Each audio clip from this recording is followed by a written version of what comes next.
Baik, bismillahirrahmanirrahim. Assalamualaikum warahmatullahi wabarakatuh. Saya Suendri dari Forum Studi Informasi UIN Sumatera Utara, Medan. Pada kesempatan kali ini, saya akan coba untuk berbagi penggunaan e-learning UIN Sumatera Utara, Medan untuk level dosen. Mungkin dari kita yang mengajar di UIN Sumatera Utara, Medan, sudah mengetahui bahwasanya salah satu dari media pembelajaran selama daring saat ini bulan 9 2021, sarananya atau medianya adalah penggunaan e-learning.winsu.ac.id, sistem e-learning yang sudah disediakan oleh UIN Sumatera Utara Medan sendiri. Oke, saya akan berbagi penggunaan e-learning untuk level dosen. Saya di sini berlaku sebagai atau bertindak sebagai seorang dosen yang akan membuat course dan membagikan materi pembelajaran atau materi perkuliahan kepada mahasiswa. Oke, ini tampilan halaman depan, mungkin e-learning.winsu.ac.id, alamatnya ada di sini. Saya akan coba untuk login menggunakan akun yang sudah dibagikan oleh program studi kepada saya. Oke, di sini saya anggap saya sudah punya username dan passwordnya. Saya langsung login di sini. Oke, di bagian kiri ada home, dashboard, kemudian kalender, my course di sini.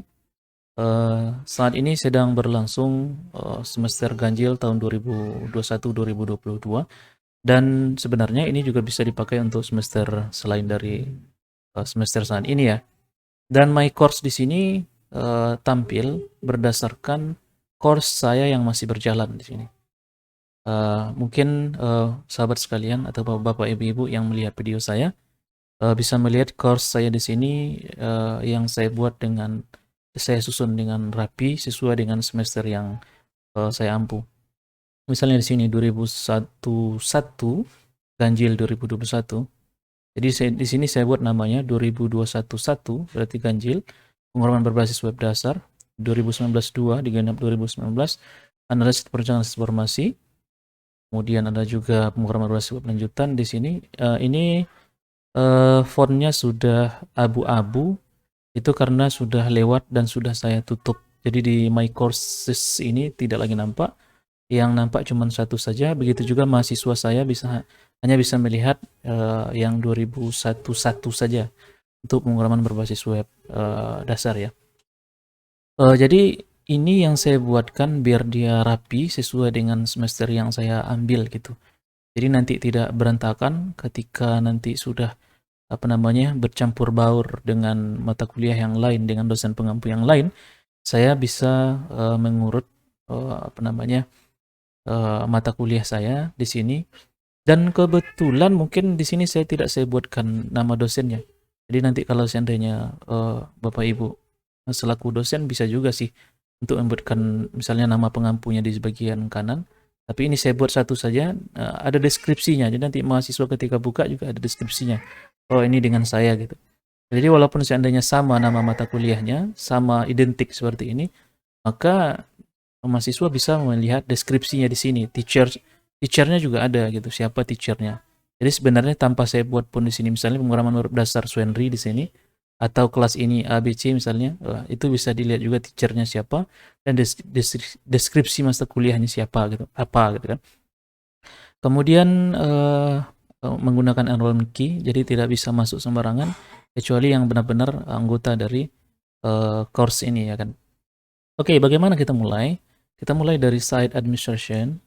Kita akan coba untuk membuat satu buah course dari awal, rapi, kemudian sederhana tentunya, tidak tidak tidak ya sembarangan ya kan, tidak acak-acak gitu ya. Oke, mungkin saya mulai dari courses, kemudian manage courses and categories. Di sini saya ada di program studi informasi. Selanjutnya mungkin di bagian semester, ya karena ini semester 5 saya buat di semester 6 ya. Jadi nanti ada 2021-2 saya contohkan di sini ada di semester 6 misalnya. Kemudian di sini sudah ada banyak mata kuliah di sini, termasuk mata kuliah saya, tapi sudah saya hidden ini. Di sini ada hide ya, hide di sini.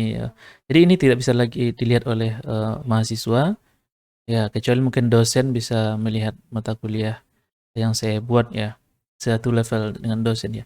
Jadi ini mohon maaf ya, mungkin kalau seandainya saya ingin mengomentari, ini misalnya sistem cerdas SI6, SI5, SI4 ini sebenarnya bisa disederhanakan gitu. Cukup satu mata kuliah course di sini atau mata kuliah. Kemudian di dalam mata kuliah itu kita buat banyak grup kelas gitu. Jadi kelasnya itu ada di dalam mata kuliah ini ya. Jadi kalau misalnya seperti ini bisa disederhanakan gitu.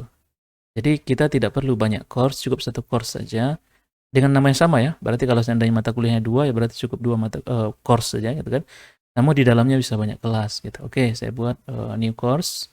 Misalnya di sini saya akan buatkan new course. Saya klik create new course. Oke, kita diarahkan ke form add a new course.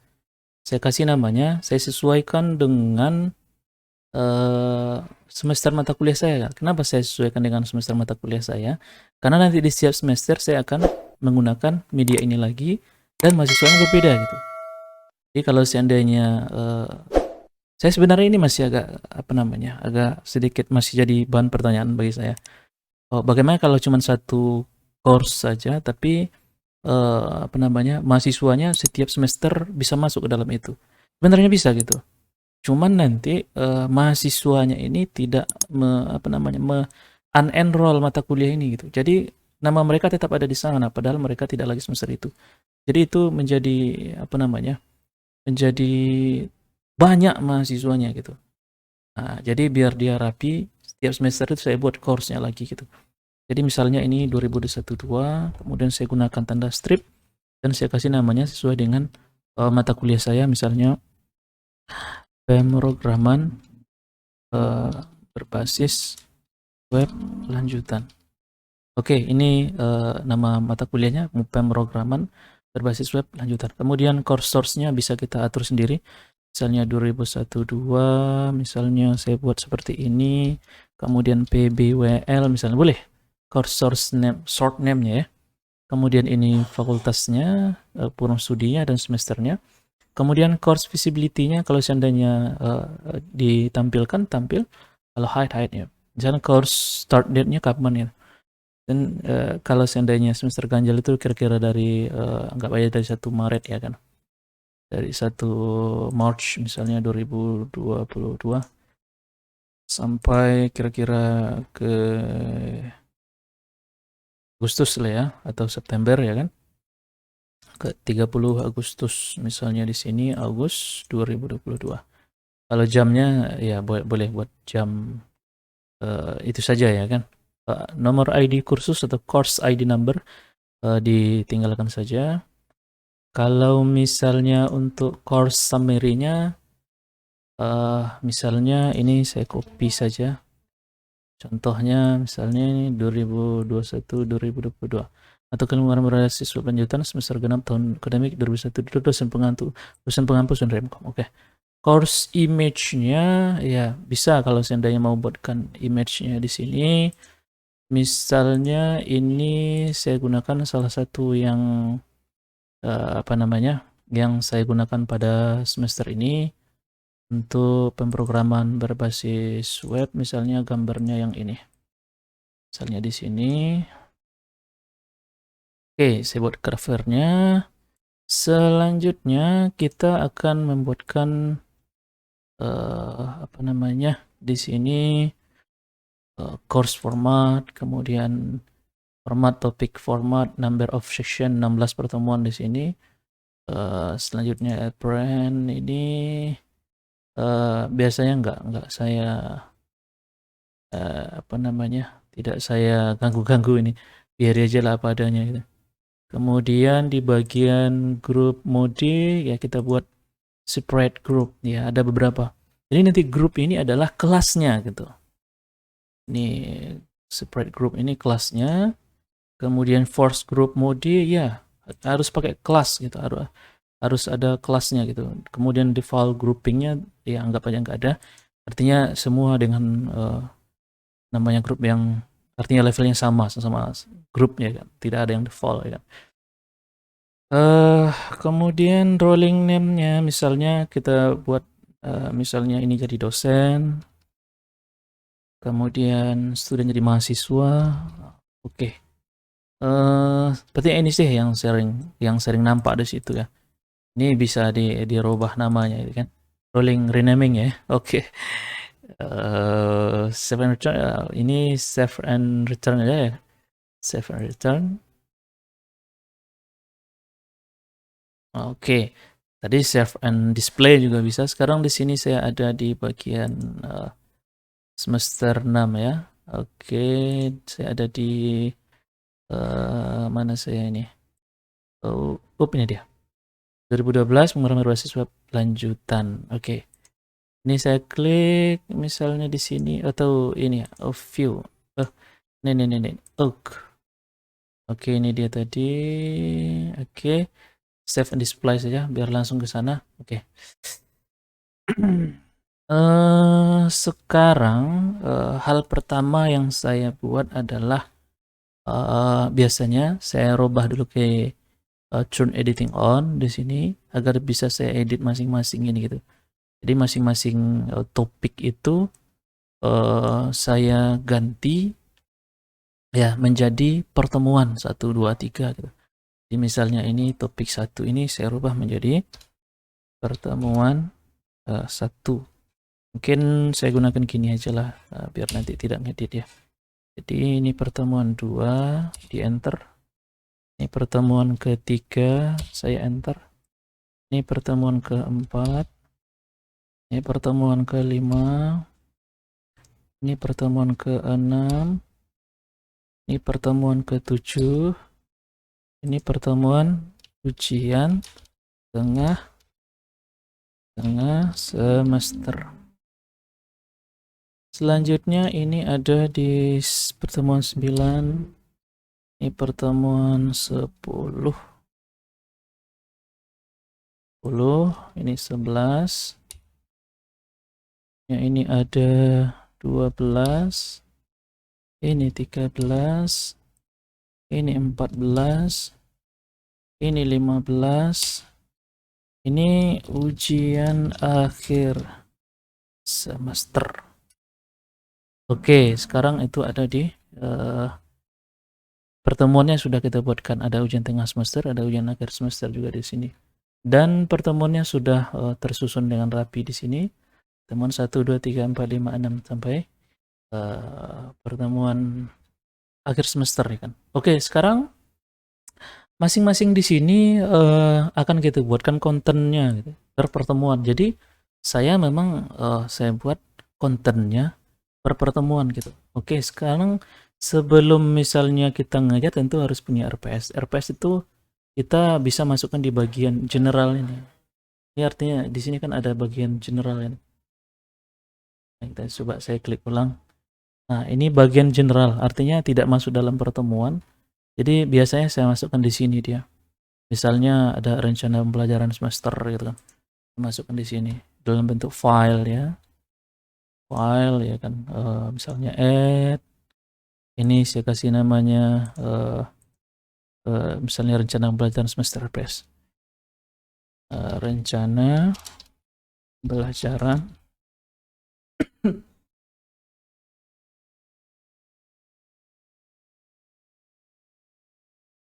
semester RPS.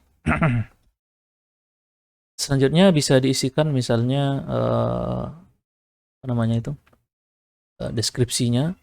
Kalau misalnya nanti mau isikan deskripsinya bisa dibuatkan di sana apa aja. Misalnya rencana pembelajaran semester genap 2021-2022 misalnya. Ini bisa di display. Rencana pembelajaran semester salah nih ya, semester RPS. Buat mata kuliahnya boleh, tidak juga ya, bisa aja sih ya. Saya buat aja mata kuliahnya ya, pemrograman berbasis web lanjutan ya kan, berbasis web lanjutan, ini web PBWL. rencana belajar semester atau ilmu lanjutan semester genap 2021-2022. Kemudian select file, masukkan filenya di sana. Misalnya kalau ya biasanya semester dalam bentuk apa namanya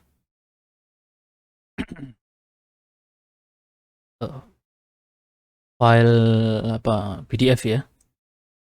Ini misalnya saya coba yang ini saja dulu ya, contoh filenya di sini. Yang nanti sudah masuk, ini biasanya saya abaikan saja. Tidak ada. Kemudian restrictnya belum saya, nanti bisa saya rubah ulang. Kemudian save and return record atau save display. Keduanya nyimpan ya. Oke, ini berarti di general ya. Di general. Di sini kita bisa masukkan artinya hal-hal yang bersifat tidak dalam pertemuan tapi secara umum ya kan. Kemudian dan tentunya absensi atau presensi ya. Di sini ada dibuat ini presensi ya kan. Presensi tongdong ya. Oke, presensi misalnya di sini. Kita coba buatkan presensi kehadiran misalnya di sini. Namanya presensi kehadiran. Jadi presensi ini dia di dalam general itu ya, karena dia bersifat umum gitu. Bukan di dalam pertemuan. Jadi di dalam general dan nanti bisa diisi sesuai dengan pertemuan yang diinginkan. Nah, misalnya untuk apa? Untuk isinya apa atau deskripsinya maksud saya. Kalau deskripsinya apa nanti bisa aja misalnya guna presensi kehadiran mandiri mata kuliah mahasiswa dasar yang tadi itu bisa aja ya kan. Misalnya presensi kehadiran mandiri mata kuliah pemrograman berbasis web lanjutan, misalnya ini display. Ini belum saya belum saya atur. Nanti yang penting itu nanti ada beberapa item di sini yang mungkin yang bisa kita atur. Ini saya save and return to course saja dulu ya. Nah, dari PS ada presensi. Ini dua yang selalu saya buatkan. Kemudian misalnya kita bisa buat activity yang lain. Misalnya di sini ada kayak forum bisa dibuatkan, atau untuk masukkan file-file yang lain, atau book bisa juga di sini, atau URL. Pokoknya satu yang mendukung secara general di sini bisa dimasukkan gitu. Oke, selanjutnya ya ini nanti kita coba juga masukkan ini file-filenya ke dalam ini ya kan. Sekarang mahasiswanya dulu, mahasiswanya. PS-nya udah ada, presensinya udah ada, sekarang mahasiswanya dulu. Lihat di partisipan, ini belum ada siapa-siapa di bagian partisipan. Sekarang saya akan membuat berdasarkan apa namanya, kelasnya. Ini mata kuliah 1, kelasnya banyak gitu. Nah, ini yang penting ini, agar tadi bisa kita sederhanakan. Letaknya ada di sini, grup. Nah, jadi mahasiswa itu digrupkan di sini. Ini ada grup, grouping, overview di sini. Yang kita gunakan adalah bagian groups gitu. Grouping ini sepertinya grupnya grup ya, kayaknya gitu. Kayaknya gitu, grup dalam grup. Nah, bisa jadi grouping ada lagi. Menggrupkan grup ya kan.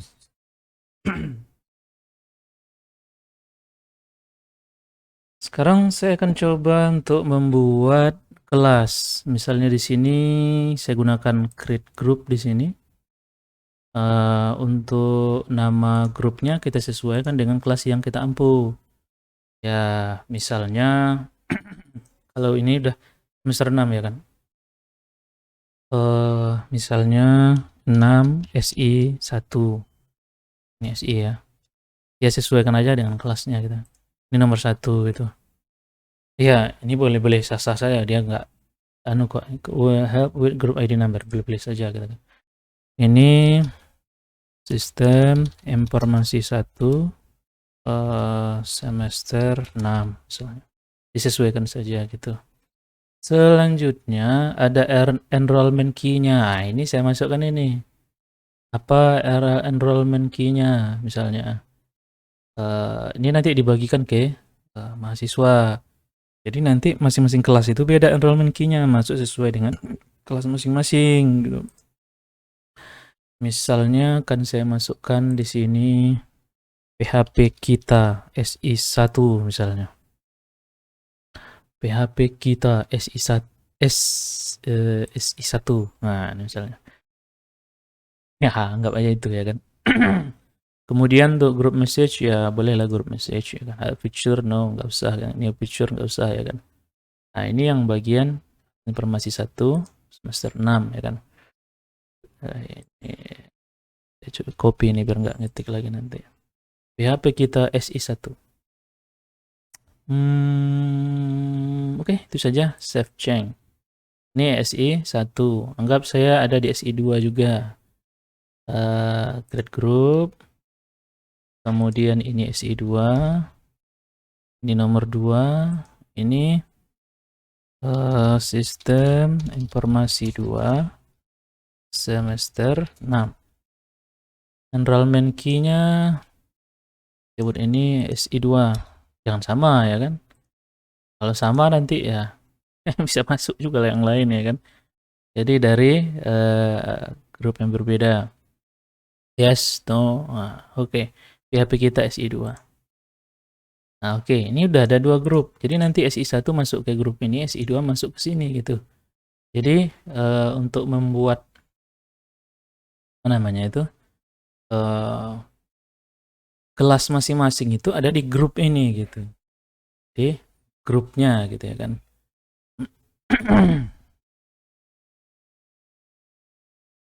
Oke, ini 2 kelas, anggap 2 kelas. Kalau tambahkan kelas yang lain, tambahkan kelas beberapa kelas yang diinginkan. Oke, selanjutnya nanti mereka bisa masuk ke dalam apa namanya? Ke dalam kelas ini menggunakan apa namanya itu? Enrollment. Nah, namun apa namanya? Mata kuliah ini kita kunci dulu gitu. Agar mereka nanti masuk sesuai dengan kuncinya. Dia ada di bagian self enrollment. Coba kita lihat ini self enrollment. Nah, ya di sini. Self enrollment. Saya ulangi tadi partisipan. Kita kunci dulu self enrollment. Jadi mereka nanti masuk sesuai dengan kunci yang kita berikan. Ini kita kasih namanya kunci kelas. Hello exiting enrollment. Yes, yes kan aja ya kan. Jadi ya udah masuklah. Masuklah ya kan. Yes, kemudian ini yes, kemudian enrollment key-nya ini untuk mata kuliah ini gitu. Jadi ini tadi saya buat PHP kita SI udah gitu aja. Jadi nanti ini untuk masuk ke mata kuliah. Jadi mereka suruh nanti masuk ke langsung aja ke grupnya gitu. Use group enrollment key yes di sini. Jadi mereka masuk berdasarkan SI 1 2 3-nya gitu. PHP kita SI 1 2 3. Jangan yang ke ini gitu. Artinya ini baru masuk ke mata kuliahnya, tidak masuk ke grupnya gitu. Bagaimana kalau udah terlanjur masuk ke mata kuliahnya aja tanpa masuk ke grup, ya unenroll aja, keluar dulu gitu. Nanti masuk lagi sesuai dengan grup gitu. Nah, jadi kalau yang ini ya, tanpa grup, kalau ini pakai grup ya kan. Kemudian default rule-nya sebagai mahasiswa. Kemudian yang ini no saja. Yang ini silahkan nanti mau pakai start date, mau pakai end date silahkan. Ya kalau saya misalnya ini belum dimulai, ya boleh saja ini nanti saya enable ini, berarti belum mulai kelasnya ya kan. Kelasnya itu mulainya ya nanti baru bulan Maret nanti ya misalnya. Kemudian end date-nya ini. Jadi kalau sudah selesai kelasnya itu ya tidak bisa dibuka lagi. Kemudian unaktifnya ya gunakan never aja, nggak usah wah ya kan. Kemudian custom welcome message kalau mau dibuat silahkan dibuat. Kalau tidak ya sebenarnya sah-sah saja. Mau buat misalnya kayak gini, selamat datang di mata kuliah pemrograman berbasis web lanjutan semester genap 2021 2022.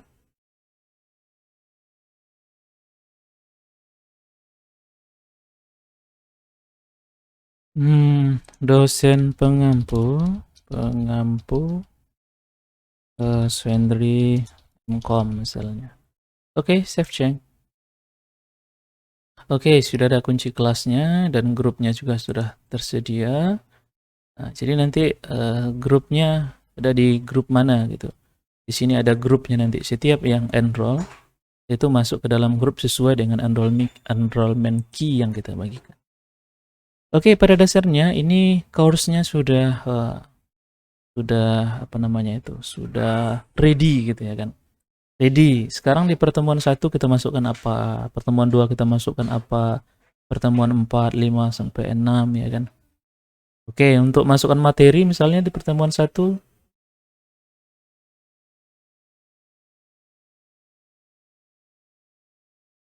bisa kita gunakan di sini add activity or resource. Nah, di sini nanti tiap pertemuan itu ada add an activity or resource di sini. Nah, misalnya kita add activity, dia dalam bentuk apa? Kalau misalnya file materi ya untuk file ya kan. Atau dalam bentuk page atau URL, atau untuk tugas juga bisa sini untuk tugas gitu. Oke, mungkin sebagai perbandingan saya coba untuk berbagi yang ini dulu. Ini sampai sekarang sudah saya coba. Nah, ini ada pengumuman saya buat, kemudian presensi, RPS, format tugas saya buat di sini juga. Jadi nanti mahasiswa buat tugas enggak artinya enggak format yang kita berikan itu ya artinya gini ya. Itu sudah sesuai dengan format yang baku yang kita kasih gitu. Jadi enggak buat sendiri gitu ya kan. Jadi nanti tugasnya sama gitu. Itu empat ya ngomong. Kemudian format latihannya juga. Jadi saya ada tugas, ada latihan. Jadi nanti kalau nanti latihan formatnya gini gitu. Kemudian di pertemuan 1 juga saya punya kontrak kuliah nih. Ini dalam bentuk book itu. Ini ada book di sini ya kan. Ini ada book. Jadi nanti isinya adalah ya sesuai dengan kontrak kuliah yang kita sepakati misalnya di sini. Ini ada saya buat beberapa, ada absensi, penilaian, kedisiplinan, kemudian berpakaian juga ada di sini. Nanti mahasiswa bisa baca. Di pertemuan 1 saya buatnya. Kemudian diktatnya masing-masing pertemuan itu saya pecah itu. Untuk 1, untuk 2, untuk 3 gitu. Kemudian itu saya update setiap pertemuan. Dari pertemuan 4 masih kosong, berarti video ini saya buat masih pertemuan ketiga. Di sini. Jadi di mana tadi ya? Ini ada kontrak kuliah, kemudian tadi diktatnya. Diktatnya itu saya pecah satu persatu. Kemudian ini harus ke grup gitu. Jadi nanti ini berdasarkan grup. Jadi kalau Anda tidak masuk grup tidak bisa melihat diktat ini gitu. Ada juga dalam bentuk video di sini. Ini video isinya. Kemudian masing-masing pertemuan itu saya buat di sini video praktikumnya ada dalam bentuk video saya buat. Kemudian di pertemuan 3 ada video beberapa, kemudian ada latihan. Nah, latihan ini bisa kita restrict berdasarkan kelompok gitu atau berdasarkan kelas tadi ya kan. Misalnya kita lihat ini. Nah, oke, ini allow submission from-nya saya tentukan kapan bisa di submit ya. Jadi mahasiswa harus submit berdasarkan tanggalnya gitu, nggak boleh sembarangan gitu. Kemudian maksimumnya, kemudian yang paling penting itu di sini restrict. Nah, di sini saya buat activity completion-nya diktat 3 harus sudah selesai gitu. Kalau nggak selesai diktat 3 nggak bisa ngakses yang ini gitu. Kemudian grup. Nah, di sini grupnya itu saya buatkan grup restriction, berarti dia harus diakses oleh grup yang ini gitu. Jadi kalau misalnya ada grup yang lain yang mau lihat atau mau masukkan ke sini, dia nggak bisa, dia harus SI4 atau ini SS1, ini SI2 gitu. Jadi latihan ini dalam bentuk apa tadi dia di sini bacanya assignment, dia berdasarkan grup yang kita tentukan. Jadi mahasiswa cukup dalam satu course ini saja, tapi nanti dia berdasarkan grup-grup kelas yang sudah kita tentukan gitu. Jadi dia rapi gitu ya kan. Ini dia yang dalam bentuk apa namanya yang saat ini saya ampu ya kan. Atau kita ke sini, ini yang lanjutan saya yang di Misalnya lanjutan yang di genap kemarin ya kan. Nah, ini hampir sama, itu juga saya buat latihan pertemuan. Nah, kemudian ada saya buat mini quiz juga. Kemudian setiap pertemuan itu saya pecah-pecah semua. Jadi dia apa namanya? Ya, sesuai dengan pertemuan yang akan kita sampaikan gitu ya kan. Kemudian ujian tengah semesternya saya juga via e-learning gitu. Ini juga assignment, dia dalam bentuk assignment, dan dia harus sesuai dengan apa yang kita apa namanya? Kita tentukan gitu. Ke grup mana gitu ya kan. Kemudian ada tugas juga, tugas di sini pertemuan 11 ada video juga sampai pertemuan ke-14, 15. Quiz juga saya buat di sini. Artinya semua kita manfaatkan e-learning yang sudah disediakan oleh UIN Sumatera Utara Medan. Baik Bapak Ibu, sahabat-sahabat sekalian, siapapun yang menyaksikan video saya, demikian mungkin apa namanya video. Mohon maaf kalau kepanjangan. Video mungkin yang bisa saya berbagi untuk penggunaan e-learning UIN Sumatera Utara Medan. Kalau ada yang ibaratnya kata-kata yang salah menyinggung perasaan siapapun ya kan, saya mohon maaf dan minta ampun kepada Allah Subhanahu wa taala. Tiada kata yang apa namanya yang bisa saya ucapkan, dan ini hanya sekedar untuk berbagi ya bagaimana penggunaan dalam versi saya tentunya, untuk versi yang lain ataupun versi dari official sendiri tentu berbeda. Artinya ini pengalaman-pengalaman saya yang mudah-mudahan ini sudah lengkap dan sederhana dan rapi ya kan, rapi tentunya, elegan, elegan ya kan? Jadi tiap semester itu bisa kita ulangi dengan langkah-langkah yang sama gitu ya kan. Dan mudah-mudahan ya apa namanya kita ya bisa menggunakan sistem ini dengan baik dan ya mendukung perkuliahan di UIN Sumatera Utara Medan, dan khususnya mungkin di informasi, karena video ini saya dari Prodi Informasi. Ya mudah-mudahan ada manfaatnya. Sampai jumpa di lain waktu. Kalau seandainya ada pertanyaan, tentu saya sangat berterima kasih sekali. Oke, agak berselema ini. Oke, demikian sahabat sekalian, Bapak Ibu yang menyaksikan video saya. Terima kasih. Saya akhiri dengan wabillahi taufiq wal hidayah. Wassalamualaikum warahmatullahi wabarakatuh.